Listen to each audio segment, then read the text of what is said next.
जय सतगुरुदेव।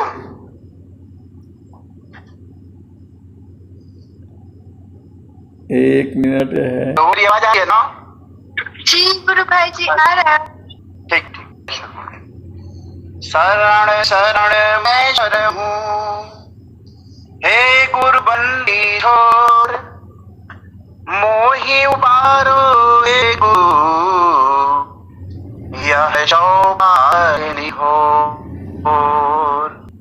शरण गिरे इलाज को, राखूं कृपा निधान, बंध हादिक तोड़िए, देहुआ की मम प्राण। भवनिधि अगम अपार है, सूझे वार न पार।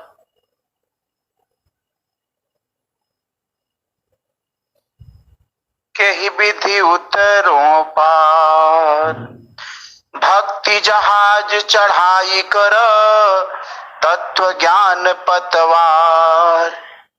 देव सदा फल तारहूं, सार शब्द निरार। इस चराचर जगत में व्याप्त व्यक्त और अव्यक्त रूप से विद्यमान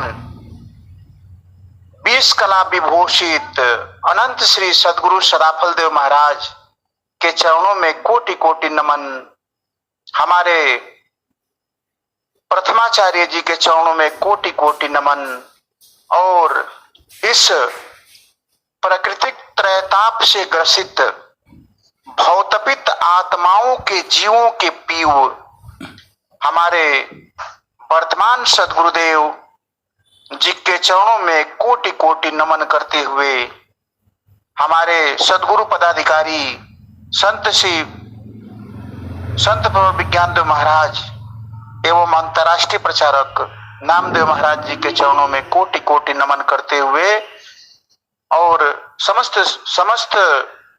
संत परिवार के चरणों में कोटि कोटि नमन करते हुए ऑनलाइन जुड़े हुए सारे गुरु भाई गुरु बहन, जिनमें कहीं न कहीं से वह सद्गुरु सत्ता ही विद्यमान है, क्योंकि बिना उनकी कृपा के कोई इस सत्संग से जुड़ नहीं सकता। आज हम सब आत्माओं पे उस परम सत्ता की इतनी कृपा है मेरे गुरु भाई गुरु बहनों कि हम सब उसका ऋण ये लोग विश्वासघात करके उतारना तो दूर, हम साम्राज्य स्थापित किया। सोच भी नहीं सकते कि उस सत्ता की कितनी बड़ी कृपा है जो हमें सद्गुरु की कृपा मिली। सबसे पहले तो मनुष्य तन मिल गया, जैसा कि तुलसीदास जी लिखते हैं कि बड़े भाग्य मानुष तन पावा, सुर दुर्लभ सब ग्रंथन गावा। बड़े भाग्य से मनुष्य तन तो मिल गया, लेकिन मनुष्य तन प्राप्त करने के बाद यह सद्गुरु की कृपा जो मिल गई है, आप जरा विचार करिए मेरे गुरु भाई गुरु बहन। करोड़ों की संख्या में अगर देखा जाए तो करोड़ों में आप एक हैं जो इस सद्गुरु के सत्संग से जुड़ रहे हैं। तो यह उस प्रभु की कृपा नहीं तो क्या है। 84 लाख योनियों में अनंत अनंत जीव हैं जिसकी कोई सीमा नहीं है, और उन जीवों में भी कलयुग में जो जन्म पाया है और मनुष्य तन में जन्म पाया है, कलयुग में मनुष्य तन में जन्म पाना देवताओं को भी दुर्लभ है। वह देवता भी मनुष्य तन प्राप्त करके उस सद्गुरु की कृपा प्राप्त करने के लिए तरस रहे हैं। और हम कितने बड़े सौभाग्यशाली हैं यहाँ सत्संग चल रहा है, फिर देता हूँ मैं। कलयुग में प्राप्त किए जो जय सद्गुरुदेव। दुर्लभ है। ये सत्संग सुन लीजिए, उसके बाद देता हूँ। जो देवताओं को भी दुर्लभ है वह मनुष्य तन हमें मिला हुआ है, लेकिन यहाँ इतनी अज्ञानता है कि मनुष्य तन प्राप्त करके उन देवताओं की पूजा हो रही है। उस सद्गुरु सत्ता को छोड़ करके उन देवताओं की पूजा हो रही है। जो देवता मनुष्य तन में आकर के सदगुरु के चरण के लिए तरस रहे हैं। क्योंकि कोई भी देवता, चाहे वो शिव जी हो, सबका स्वागत है। चाहे वो शिव जी हो, चाहे विष्णु जी हो, चाहे गणेश जी हो, मेरे गुरु भाई गुरु बहनों, आप लोग आज से यह समझ लीजिए कि आप लोग उन सबसे धन्य आत्मा हैं जो आपको सदगुरु ने वर्ण किया है। अभी उन देवी देवताओं को सदगुरु ने वर्ण नहीं किया है, अभी वो भोग योनि में है। मनुष्य तन में ही आना एक जीव के लिए मोक्ष का अधिकारी बनने की सबसे श्रेष्ठ योनि है। और वह मनुष्य तन हम प्राप्त कर चुके हैं और उसमें सदगुरु की कृपा से, सदगुरु की छत्र छाया में उस सत्संग को प्राप्त कर रहे हैं, जिस सत्य संग को प्राप्त करने के लिए बड़े बड़े देवी देवता तरस रहे हैं, जिस सदगुरु की छाया को प्राप्त करने के लिए। क्योंकि वह सदगुरु ही ऐसी सत्ता है जिसके ज्ञान के तले एक जीव को मोक्ष मिलता है। एक देवता भी एक जीव है और एक मनुष्य भी एक जीव है, और 84 लाख योनियों में जो जीव भ्रमण कर रहे हैं वो भी एक जीव है। आप लोगों को पता होना चाहिए कि वह सदगुरु सत्ता जो हमारे पे कृपा की है वह बहुत ही भाग्यशाली जीवों को प्राप्त होती है। अतः उस सदगुरु सत्ता की बड़ी कृपा है हमारे पे। इसलिए यह सबसे बड़ी खुशी की बात है कि हम मनुष्य तन में हैं, और उससे भी बहुत बड़ी खुशी की बात है कि हमें सदगुरु सत्ता ने वर्ण किया है। तब हम इस सत्संग में जुड़ रहे हैं। जो सत्य का संग है वही सत्संग है। दुनिया में बहुत सारे सत्संग तो होते होंगे, लेकिन वह सत्संग क्या सत्य का संग है? सबसे पहले तो यह विचार करने की बात है कि सत्य क्या है। सत्य सिर्फ यही है मेरे गुरु भाई गुरु बहन कि सदगुरु की सत्ता ही सत्य है, सदगुरु ही सत्य है, सदगुरु की वाणी ही सत्य है, और सदगुरु द्वारा लिखा हुआ स्वर्वेद ही सिर्फ सत्य है। बाकी दुनिया में सारी चीजें मिथ्या है।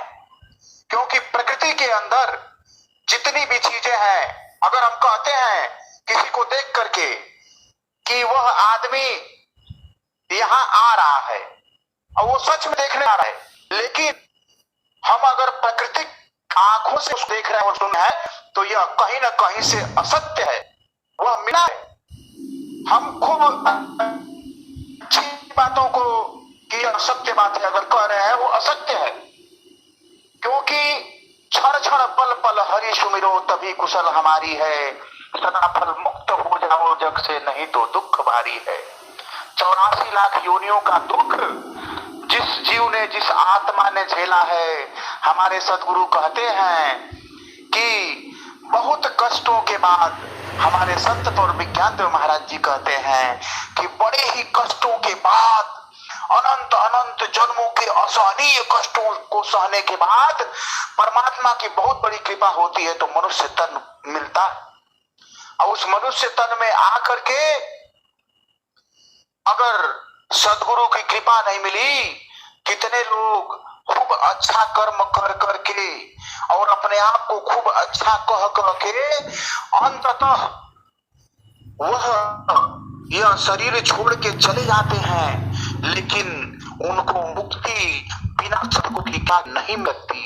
जो इस विहंगम योग से नहीं जुड़ा है, आज हम इतने सौभाग्यशाली हैं कि हमें इस पूरे विश्व में बहुत गुरु होंगे, लेकिन मैं दावे के साथ कहता हूं कि मेरे सदगुरु को छोड़ करके कोई दूसरा कोई सदगुरु नहीं है इस प्रेजेंट टाइम में। इस वर्तमान समय में हमारे सदगुरु से को छोड़ करके कोई और दूसरी सत्ता नहीं है। और हम उस सदगुरु की छत्र छाया में, उनकी कृपा में आज अगर हैं तो हमें 3 चीज करने की जरूरत है।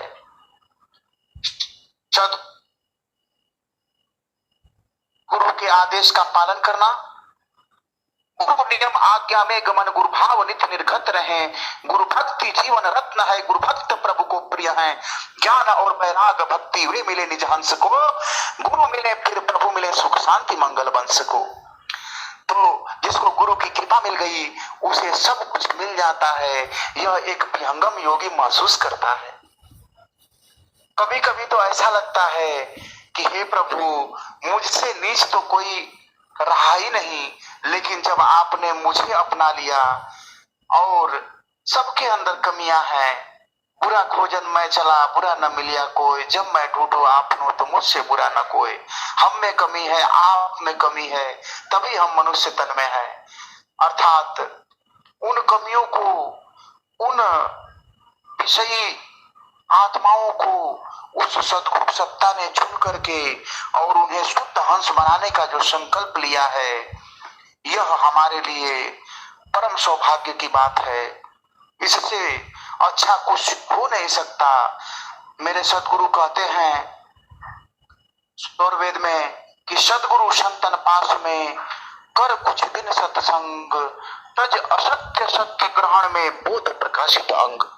यदि सद्गुरु के सानिध्य में और संतों के पास में कुछ दिन सत्संग करने का मौका मिले ना, तो उसे 100 कदम आगे बढ़ के करना चाहिए, क्योंकि उस सत्संग की इतनी बड़ी महिमा है कि अगर सत्संग की एक बात, एक पल अगर हमें मिल जाए तो हमारे जन्म जन्म जन्मांतर सुधर जाते हैं। और इतने सब गुरु भाई गुरु बहनों की कृपा से हमें यह सत्संग मिल रहा है, यह हमारे लिए परम सौभाग्य की बात है। यह उस सद्गुरु की बहुत बड़ी कृपा है। बिना उनकी कृपा से न कोई जुड़ता है इसमें, न कोई सत्संग सुनता है, न कोई एक कदम चल सकता है इसमें। विहंगम योग आज दुनिया का सबसे बड़ा आध्यात्मिक युग बनने जा रहा है, अध्यात्म पथ है। आज इससे जुड़ करके हमारी आत्मा धन्य हो रही है, क्योंकि शरीर को भोजन तो हम हर में देते हुए आए हैं। मिले, सेवा मिले और यह विहंगम योग की साधना मिलती है, तभी हमारे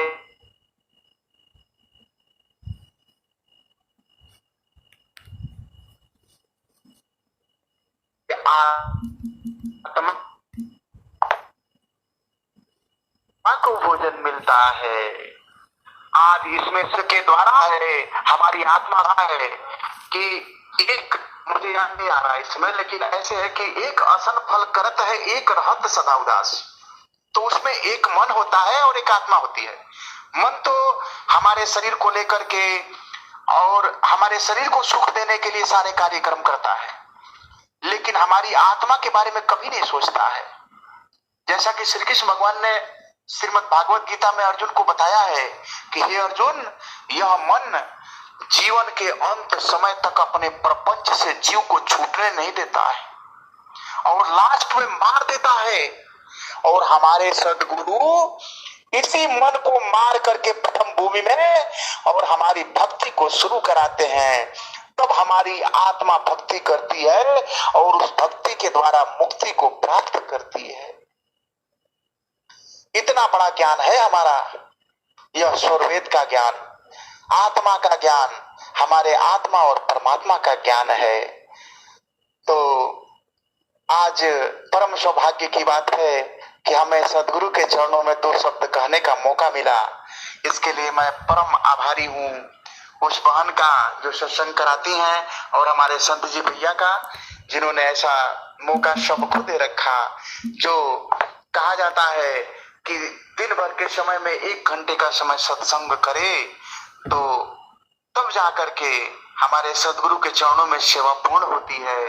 तो कम से कम इसी बहाने 1 घंटे 2 घंटे सुबह शाम जो सत्संग मिल जाया कर रहा है, यह हमारी आत्मा को भोजन मिल रहा है। नहीं तो हमारी आत्मा तो एकदम निर्बल हो चुकी थी, हमारी आत्मा तो एकदम सो चुकी थी। हमारा मन उसको कभी पनपने ही नहीं दिया। तरह तरह की योनियों में तो भटकाता रहा। अब मनुष्य तन में भी आकर के अभी आप अपने घर में ही देख लीजिए मेरे गुरु भाई गुरु बहन, अपने घर में ही देख लीजिए, अपने आसपास देख लीजिए, हजारों की संख्या में आप मिलेंगे। तो कितने लोग ऐसे हैं जो अभागे हैं, जो सदगुरु का ज्ञान होके भी उस ज्ञान को नहीं सुनते हैं, उस ज्ञान को नहीं समझते हैं और उस ज्ञान से हमेशा दूर वंचित रह जाते हैं। तो बताइए यह कितना दुर्भाग्य की बात है उनके लिए कि यह मनुष्य तन पा करके भी उस सदगुरु सत्ता से दूर हैं। आज उस सदगुरु की इतनी कृपा है कि उनके बीच में किसी न किसी बहाने हमें चुनी है उस सत्ता ने। उस सत्ता ने हमें चुन करके और हमें अपना ज्ञान रात दिन बरसा रही है हमारे ऊपर। उस ज्ञान को लेने की जरूरत है। क्षण क्षण पल पल हरि सुमिरो तभी कुशल हमारी है। एक एक पल सदगुरु के याद में, सदगुरु के स्वरवेद में, सदगुरु के सत्संग में अगर हमारा बीतता है तो वही हमारी आत्मा का अंश है, अन्यथा सब व्यर्थ है। हर योनियों में तो हम अपने शरीर को सुख देते आए। मैं एक बात और कहना चाहता हूं, जैसा कि मेरे स्वामी जी का आदेश हो रहा है कि हर योनि में शरीर का सुख तो मिल रहा है। क्या मनुष्य तन में आप लोग ये सोच मत बैठिएगा कि यह 100 साल का जीवन, 100 साल का जीवन जिन अनंत अनंत योनियों से हमारे यह मनुष्य का तन परमात्मा के घर में सिर्फ एक दिन का है। 100 साल का मनुष्य का तन, उसमें तो एक एक सेकेंड हमें लगने की जरूरत है किसी न किसी बहाने उस सदगुरु सत्ता के चरणों में सेवा देने की। अगर हमारा एक एक सेकेंड, एक एक पल पल उस सत्ता की याद में ऐसे लग जाए कि हम उसमें सद जाएं, हम उसमें लीन हो जाएं, हम सपने में भी, जैसा कि हमारे संत और विज्ञान महाराज जी कहते हैं कि हम सपने में भी स्वरवेद का पाठ करें, हम सपने में भी स्वरवेद महामंदिर में बैठे नजर आए, हम सपने में भी उस सदगुरु के चरणों में बैठे नजर आए, तब समझिए कि हमारा जीवन पूर्णता की तरफ जा रहा है। अगर ऐसा नहीं हो रहा है मेरे गुरु भाई गुरु बहनों, मेरे सदगुरु के प्रिय हंसों, तो अभी जरूरत है अपने को साधने की, अपने को सदगुरु के चरणों में लगाने की। मैं तो डॉक्टर हूं, तो मुझे तो मन करता है कभी कभी ना कि काश मुझे मौका मिलता, मैं दिन भर स्वरवेद पढ़ता, काश मुझे मौका मिलता मैं दिन भर सदगुरु की पत्रिका इधर उधर पढ़ता, बांटता, लोगों को देता। लेकिन जितने मरीज आएंगे वैसा मुझे कुछ लायक कोई दिखेगा जरूर। मैं पत्रिका रखा हूं कम से कम 50-60 पुरानी से लेकर नई, उसमें से एक पत्रिका जरूर पकड़ाता हूं किसी को कि भाई ये ले जाइए, और इसके द्वारा अपने जीवन को, जो जीवन अमूल्य जीवन है, किसी का भरोसा नहीं एक सांस का, और सपने कितने हैं, मैं ये बना दूंगा वो बना दूंगा। अरे तुम बना के क्या करोगे, सब झूठ है, सब प्रपंच है। जिस लड़के के लिए तुम जान दिए बैठे हो सकता है वो किसी जन्म में, जैसा कि श्री कृष्ण भगवान ने अर्जुन को बोला कि किसी जन्म में वो तुम्हारा दुश्मन हो और तुमसे अपना बदला लेने के लिए, अपना कार्य पूरा कराने के लिए कुछ दिन के लिए मेहमान बन के आया है। हो सकता है कि तुम्हारा पिछले जन्म में पिता रहा हो तो तुम्हें बहुत अच्छा से पाला हो, तो उसको तुम अच्छे से पालने का काम करो, इसके लिए आया हो। और उसी को अपना मान बैठे हैं, अपनी पत्नी को अपना मान बैठे हैं, अपने परिवार में अपने रिश्तेदारों को अपना मान बैठे हैं। लेकिन जैसा कि श्री कृष्ण भगवान ने भी अर्जुन को बताया कि हे अर्जुन, एक जन्म के बाद कोई किसी से रिश्ता नहीं रहता, और इसी में जीव इतना भ्रमित है।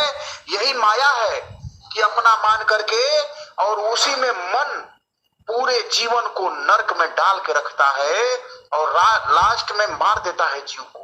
यह मन को ड्यूटी दी गई है। देवता, जिस देवता की आप पूजा करते हैं वह देवता आपकी मनोकामना पूरा करते हैं, मनोकामना पूरा करते हैं, आत्म कामना को नहीं पूरा करते हैं। आत्म कामना को पूरा करने वाले तो सिर्फ और सिर्फ हमारे सदगुरु हैं। वह सदगुरु जो क्षण क्षण पल पल हमारे जीवन को चला रहे हैं, हमारे जीवन का सुधार करने पे लगे हैं कि सुधर जाओ, क्षण क्षण पल पल हरि सुमिरो।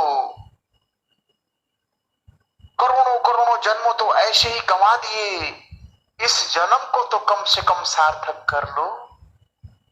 इस जन्म में तो अपने आप को उस परम तत्व से जोड़ लो, उस परमात्मा से जोड़ लो जिस परमात्मा के लिए आज भी शिव और विष्णु तपस्या कर रहे हैं, लेकिन उनका अभी नसीब नहीं है। जब तक वो भी मनुष्य तन को प्राप्त करके सदगुरु की शरणागत नहीं होंगे, उन्हें भी मोक्ष नहीं है। तो आज आप लोग सोच लीजिए मेरे गुरु भाई गुरु बहन, किसी को एक क्षण नहीं मिलता है सत्संग, आपको 2-2 घंटे मिल रहा है। यह कितनी सौभाग्य की बात है। आप लोग कितने धन्य हैं। आप लोगों के बराबर तो दुनिया में कोई है ही नहीं भाई, देवता भी नहीं है। खुश हो जाइए कि आपको उस सदगुरु की तलाश पूरी हो गई, जिसे करोड़ों करोड़ों जन्मों में कोई जीव खोजता है कि हे प्रभु, हे मेरे जीव के पीर, आप मुझे मिल जाइए। वह मिल चुके हैं आपको। आप धन्य से भी बड़े धन्य हो गए। अब क्या चाहिए धन। और एक चीज और मेरे गुरु भाई गुरु बहन, जैसा कि मैं बता देना चाहता हूं, जब आपको जीवन में संकट मिलने लगे ना, तो समझिए कि सदगुरु की कृपा हो रही। और जब आराम मिलने लगे, धन दौलत मिलने लगे और मन को खुशी मिलने लगे, शरीर को आराम मिलने लगे, तो समझिए कि हे प्रभु, ये क्या दे रहे हैं। यह तो उस हीरे में कीचड़ के समान है। उस हीरो जवाहरातों में, जो हीरे जवाहरात के रूप में हमारी सांसें मिली हुई हैं किनके, उन सांसों के लिए व्यर्थ है। हर प्रत्येक सांस पे उस प्रभु का सुमिरन होना चाहिए, उस सदगुरु का सुमिरन होना चाहिए, क्योंकि उस परमात्मा और सदगुरु में कोई भेद नहीं है। जब तक परमात्मा नहीं मिले हैं, हमारे सदगुरु ही हमारे परम आत्मा है। इस आज सुरु की इस सत्ता को पा करके हम भी बड़े धन्य हुए। अब तुम क्या संसार में हो या से भिन्न, बन स्वभाव अज्ञान में बच काया लीन। बिना ज्ञान वैराग के प्रभु से मिल न हो, धन उठे नहीं, जन्म मरण दुख हो। जैसा कि हमारे सदगुरु लिखते हैं कि बिना ज्ञान और वैराग्य के, जैसा कि श्री कृष्ण भगवान ने अर्जुन को बताया कि हे अर्जुन, ये बताओ क्या तुम्हारे कंट्रोल है। तो अर्जुन जवाब दिए कि हे प्रभु, मेरे अंदर इतनी एकाग्रता है कि मैं अगर चाहूं और बाण समान कर जमीन से गंगा जी को प्रकट कर सकता हूं। इतनी समर्थ है, इतनी शक्ति है और इतना ज्यादा है कि मुझे मछली की आंख में निशान साधने का पूरा ज्ञान है और एकाग्रता इतनी कि आंख में मारो तो लगेगी, लेकिन मेरे मन पे कंट्रोल नहीं है प्रभु, क्योंकि यह 24 घंटा में करोड़ों विचारों से हर क्षण क्षण गुजरता है। और कौन सा प्यार आपको किस दिशा में लेके चली जाए, आपको किस दिशा में कौन सा विचार लेके चला जाए, यह हमारी सत्ता हमारे साथ नहीं होती तो जरा तय करिए कि हम कहां होते। अरे हम तो धन्य हो गए कि उस सदगुरु ने जिन्होंने घोष किया है कि अद्भुत मार्ग योग विहंगम मैं तुमको बताऊंगा, साधन करिए। 10 मिनट का साधन है। वो जानते इतना तपस्या करने वाला कलयुग में कोई नहीं है, तो उन्हें कितना दान कर कि तुम बस नियम आज्ञा में रहो, 10 मिनट की साधना करो। भले वो 10 मिनट की साधना के लिए हमें सत्संग करना पड़ता है, हमें उसमें लग पड़ता है, तभी 10 मिनट की साधना भी होती है। ऐसे 10 मिनट बैठे तो नहीं भी। तो उसके लिए हम दिन भर अगर सत्संग में रहे, सदगुरु के कार्यों में रहे, तो तेज साधना में हमारी चेतना ऊर्ध होती है। तो जब हम और से ऊर्ध होने लगते हैं, अर्थात प्रकृति से जब हम ब्रह्म याद में, हमारे सदगुरु की यादों में चलने लगते हैं, वही चेतना हमारी सिद्ध है। मतलब हम प्रकृति की चीजों में जो माया है, जो बीवी बच्चों में फंसा है, उसे हट करके सदगुरु की पकड़ लेते हैं और सदगुरु सत्ता में अपनी आदत बना दे रहे हैं, तो हमें वह सत्ता की तरफ ऊर्ध्व होने का मौका मिलता है। तो ऐसे मन माया मरती नहीं, नहीं वासना नाश, यह शरीर मर मर गया, कर माया मन नाश। तो जरूरत है, यह मन और माया और यह चित्त और वृत्तियां कभी मरती नहीं है। ऐसा कोई इच्छा का है, जरूरत है इस मन को साधने की, मन मारने जो सदगुरु ने युक्ति दे रखा है, उस युक्ति के द्वारा मन मार कर हमारी आत्मा को भोजन दे करके हमारी आत्मा से भक्ति करने की जरूरत है। क्योंकि यह शरीर कुछ दिन का मेहमान है, किसी का भरोसा नहीं है अगले क्षण क्या होगा। इसीलिए जरूरत है हम क्षण क्षण प्रभु की याद में रहें, क्योंकि यह जीवन का सत्य है। मत में जिस याद में आप मरेंगे वही जीवन आप प्राप्त होता लगा। तो सदगुरु ने तो ऐसा काम दे रखा है, प्रचार की जरूरत सदगुरु को नहीं है, उसकी जरूरत है क्योंकि उसी बहाने हम सदगुरु में इतना लीन हो जाएं कि मरते समय भी आप सदगुरु की याद में रहे। हम सदगुरु की उस चेतन यादों में रहें जिसके द्वारा हम सदगुरु की याद में शरीर छोड़े, सदगुरु के कार्यों में यह शरीर छोड़े, ताकि सदगुरु सदा में अगर उस लायक समझे तो अपनी भक्ति अगर रखे। और साधन है अपने को इतना साध ले कि वो हमेशा जिस साधना में है उस साधना में लीन रहे, जिस याद में है उसकी याद में रहे। क्योंकि याद दया को लावती, प्रभु कृपालु भगवंत, अधिक याद भुगत है ये थोड़ी कर सकते। यदि हम प्रभु को एक बार याद करेंगे तो वो हमें 100 बार याद करते हैं। अच्छा बताइए, जिसने हमें घर बना के दे दिया, हमारे माता पिता, हम उनके एक ही अपने हैं। आज जरा सोचिए, इस वायुमंडल में ऑक्सीजन हो, हमारे लिए सिर्फ मनुष्य के लिए उस बात ने यह वायुमंडल, उसके अंदर ऑक्सीजन और बाकी इतनी प्राकृतिक चीजें दे रखी है, ताकि हम वो प्राकृतिक चीजें रख करके और उनका सदुपयोग करें, अपनी चना को ऊर्ध्व करें, हम अपने आप को उस परमात्मा की खोज लगाए। क्योंकि एक शिशु जब जन्म लेता है और मां का गर्भ से बड़ा नर्क होता है, उसमें शिशु 9 महीने तक उल्टा लगा होता है और कई बार तो बेहोश हो जाता है।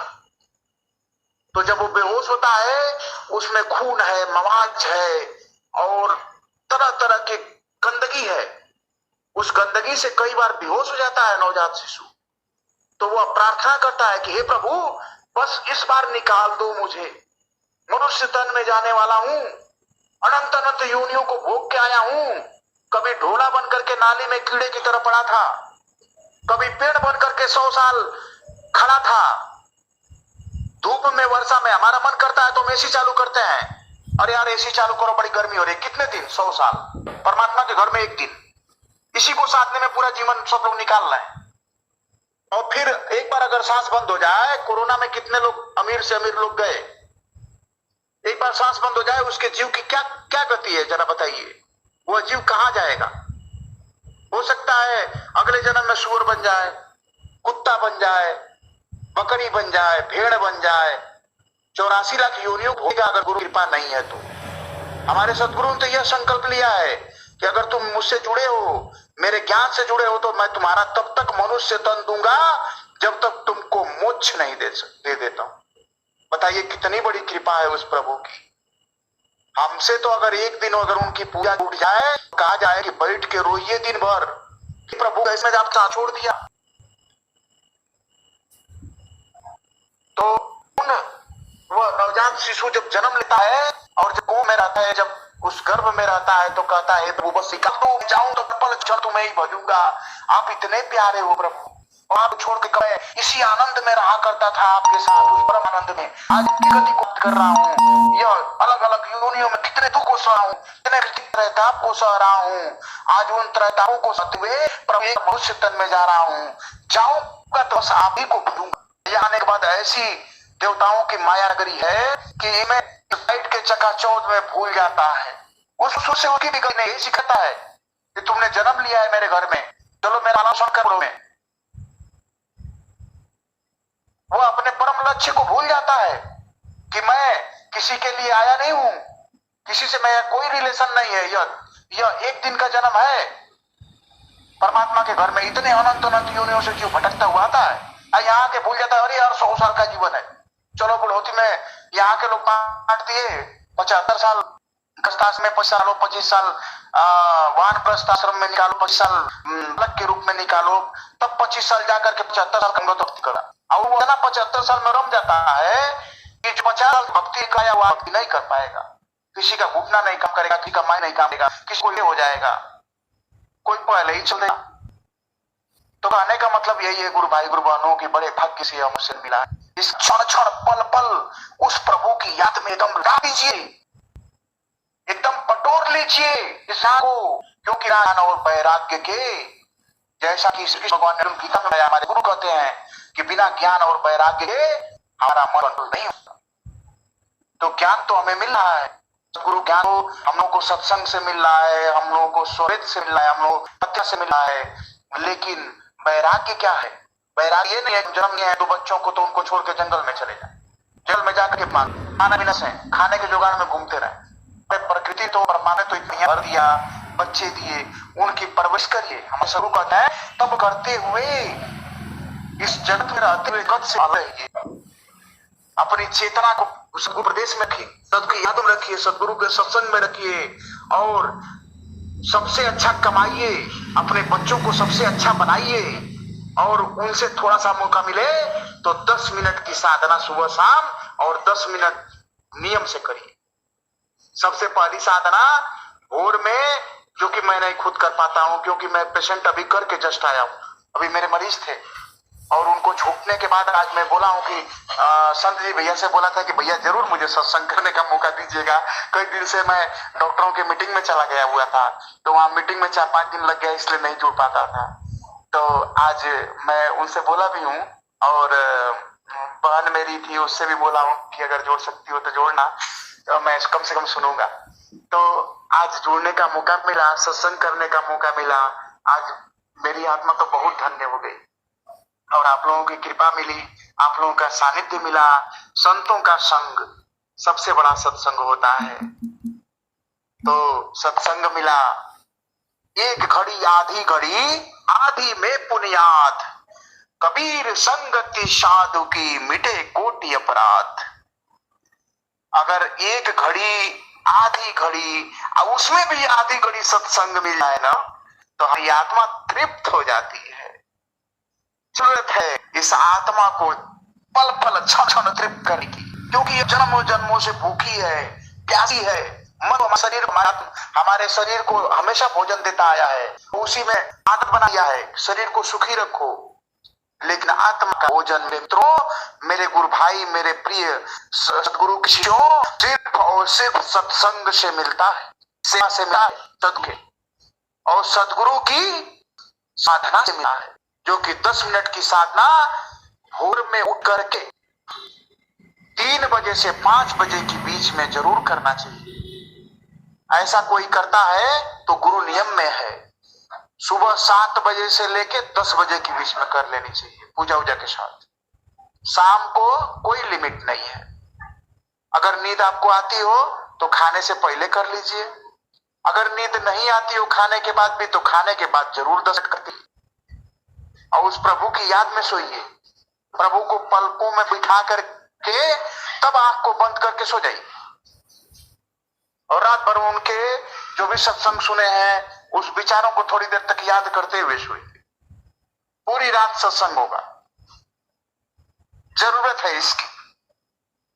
दुनिया में सब झूठा है, किसी का मत सुनिए, कोई अपना नहीं है, और मानिए तो सब अपने हैं। हम सब अपने हैं। जो सत्संग से जुड़ रहा है सबसे बड़ा अपना वो है, जो सत्संग सुना रहा है, जो सत्संग में आ रहा है, सबसे बड़ा गुरु भाई गुरु बहन है, जो सत्य के संग है।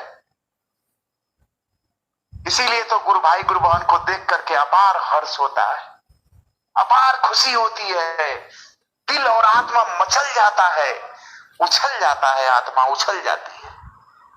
आहा, क्या आनंद आता है।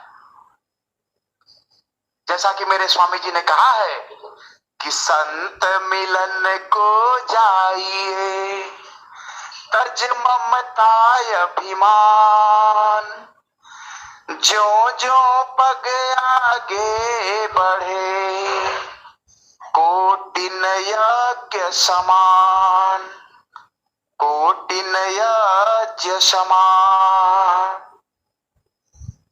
तो सबसे बड़े संत तो हमारे सदगुरु हैं। जहां भी सदगुरु का प्रवचन हो, जहां भी उनका सत्संग हो, और वहां पे पहुंचिए, जहां भी उनकी वाणी मिले, वही सत्संग है। सदगुरु व्यक्त रूप में तो हमारे दिखाई दे रहे हैं, और व्यक्त रूप में उनकी वाणी ही तो सदगुरु हैं, वही तो संत हैं।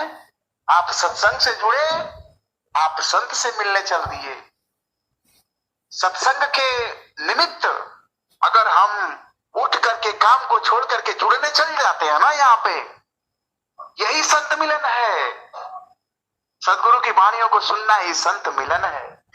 संत मिलन को जाइए, तज ममता अभिमान, जो जो पग आगे बढ़े, कोटिन यज्ञ समान। यज्ञ अलग से करने की जरूरत नहीं है, यज्ञ हो रहा है, परम यज्ञ हो रहा है। सत्संग के द्वारा परम यज्ञ हो रहा है। इस यज्ञ में अपने आप को झोंक देना है मेरे गुरु भाई गुरु बहनों। ऐसे झोंकिए, ऐसे झुकिए कि गुरु की चरण के अलावा कुछ और दिखाई न दे। हमारी आत्मा धन्य हो जाती है। आशा तृष्णा किमि मरे, मन माया किमि नाश, वे न युक्ति बतलाई है, कवन मार्ग सत्य भास। जगत की आशा विषय तृष्णा कैसे मरेगी, एवं मन रूपी माया का कैसे विनाश होगा, और इसके नाश के लिए कौन सा मार्ग है। हे मेरे गुरु भाई गुरु बहनों, सत्य बतलावें, सत्य उपदेश करें, ऐसा मेरे सदगुरु पूछते हैं। विहंगम योग के साधन अभ्यास से ही जब आत्मा की ऊर्ध्व गति होने लगती है, तब अक्षर के प्रकाश से मन शांत होकर अपने मूल कारण तत्व में लय हो जाता है। जहां से मन का उद्गम हुआ है, उसी स्थान पर पहुंचकर मन शांत होता है और योगी मनस्वी होता है। वेन मेधावी मनीषी एक अर्थ में वाचक समानार्थक वैदिक शब्द ऐसा है। मन सह गो विषयों थके, चेष्टा बुद्धि अभाव, प्रथम अवस्था योग की, आगे पर भाव। विहंगम योग की जो धारणा है, प्रथम अवस्था में मन के सहित इंद्रियों को थका दीजिए। जब इंद्रियां थक कर अपने कारण में शांत हो जाती हैं और बुद्धि भी चेष्टा तर्क जैसी कोई भी विषय से रहित हो जाती है, तब आत्मा आगे अपने चिन्मय शुद्ध स्वरूप से परमानंद का उपभोग कर प्रकृति बंधन से छूट जाती है। मोह शोक चिंता भ्रम करो सर्वथा त्याग, अभय महाप्रभु को भजो देश काल सब लाग। मोह शोक चिंता एवं मन को सर्व ओर से त्याग कर निर्भय होकर देश काल की सभी स्थितियों से महाप्रभु का भजन करो। किसी भी कठिनाई आपत्ति में महाप्रभु की भक्ति नहीं छूटे, यह उत्तम भक्त का आदर्श है। अतः सब काल सब देश और सब स्थिति में महाप्रभु की भक्ति होनी चाहिए। यही उत्तम विवेकी भक्त का लक्षण होता है। आगे उस सदगुरु की इतनी कृपा है कि आज सदगुरु के चरणों में इतनी सेवा करने का मौका मिला। इसके लिए मैं इस ऑनलाइन सत्संग में जुड़े सारे गुरु भाई गुरु बहनों का बहुत आभारी हूँ और उनके चरणों में फिर से कोटि कोटि प्रणाम करते हुए मैं अपनी वाणी को सदगुरु सत्ता के चरणों में विराम करता हूँ। मेरे गुरु भाई गुरु बहनों, एक बार प्रेम से बोलिए सदगुरुदेव भगवान की जय। जय जय जय जय जय।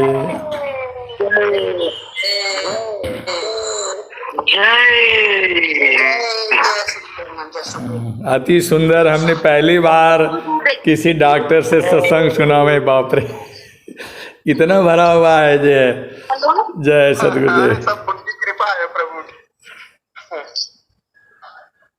जय सदगुरुदेव। दीदी बहुत बहुत धन्यवाद। जय सतगुरुदेव। धन्यवाद आपको, आपने बहुत अच्छा सत्संग सुनाया। हमारे संत भैया बहुत अच्छा सुनाते हैं, लेकिन आपकी अरे संत भैया का सुनने को तो हम ललायित रहते हैं। जय सतगुरु। चलिए ठीक है, मैं सुनाता हूँ। जय सदगुरुदेव।